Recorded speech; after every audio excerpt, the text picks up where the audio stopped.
let's just show you pictures from Iran State TV just a couple of minutes ago. They confirmed the death of President Raisi and the Foreign Minister Amir Abdullahian in a helicopter crash. And Ali Hashem's here in the studio. And a seminal moment for Iranians. Yeah, indeed. And now we see the black ribbon on the screen of the Iranian television. Of course, now things are clear. There's an announcement, and the procedures will start. VP Mukhber is going to become now the president, and preparations for the next election are going to start. Of course, besides, there is something in parallel, the funerals. There are going to be funerals probably in Tehran whenever the corpses arrive in the capital.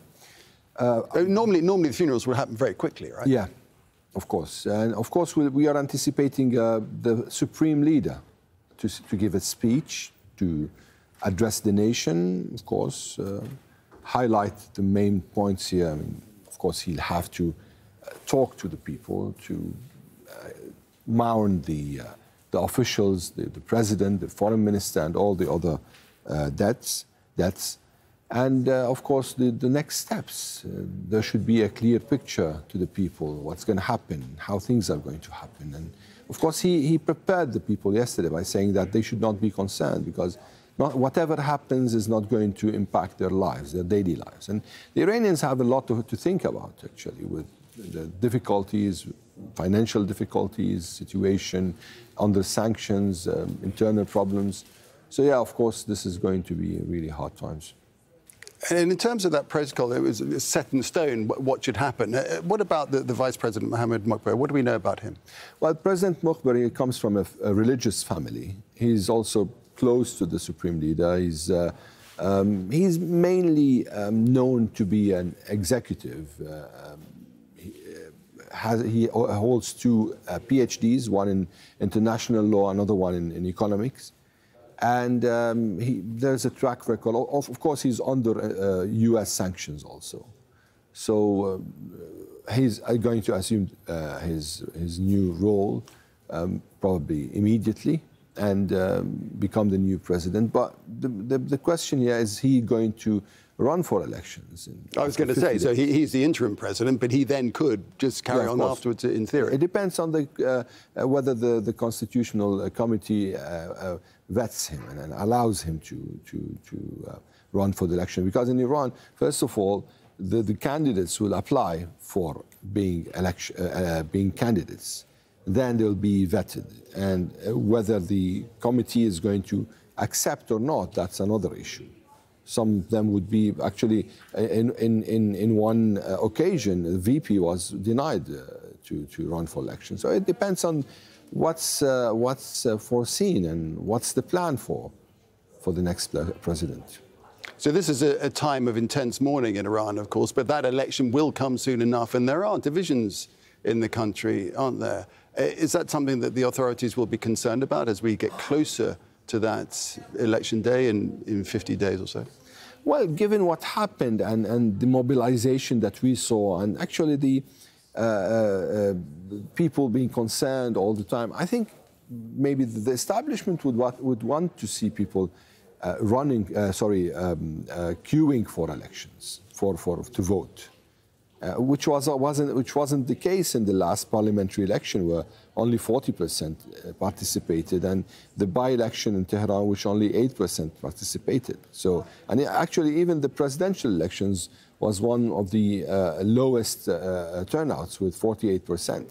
So, if the establishment is looking forward to to gather people around the system, there will be a different way of election, and it will be open to more candidates and to maybe stronger competition.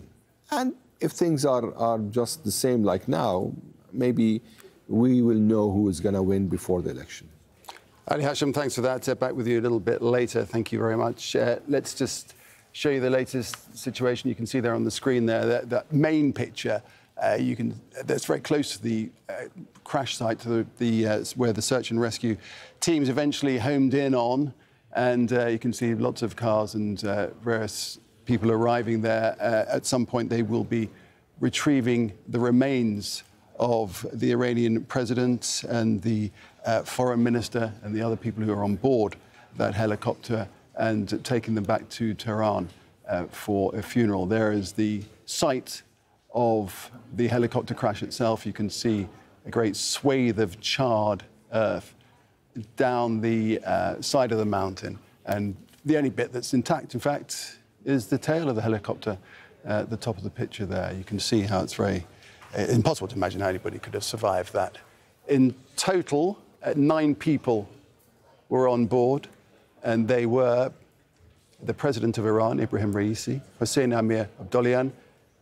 He was a foreign minister. There was Malek Rakhmati, who's the governor of East Azerbaijan province, Mohammed Ali al-Hashem. He was the imam of a mosque in Tabriz. And Serdar Sayed Mehdi Mousavi, he was the head of the presidential security unit.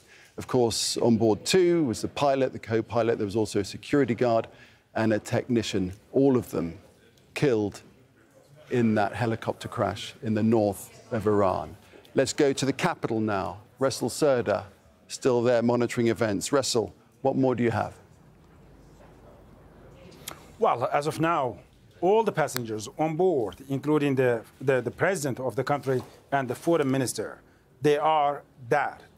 They were killed in the crash. So this is now confirmed by the state agencies, by the state TV, and also by the executive deputy of the president himself, Mohsin Mansouri.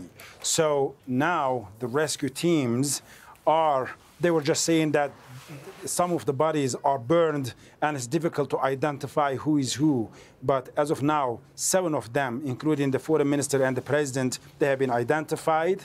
So 2 others are still there. They're waiting for the confirmation. They're trying to identify them. So the bodies, the remains of the bodies are going to be taken into the vehicles, and it could take quite a long time because it's a very challenging terrain, and the weather conditions as of now are still quite challenging. We're talking about rain, it's muddy, it is mountainous area, it is densely forest, so it's going to be quite difficult also to get that bodies to the vehicles and then to the country's capital, Tehran, to take the official state funeral and also prepare them for the burial ceremony.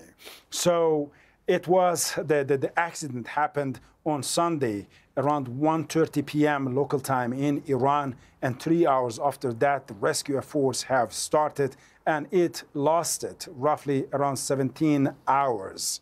And finally, they managed to reach to the incident area, to the site of the crash, and identifying the bodies. And now they're confirming, the authorities are confirming that all the passengers have died in the crash. So now everybody, of course, is asking what next for the country. So there will be the state funerals, there will be official burial ceremonies.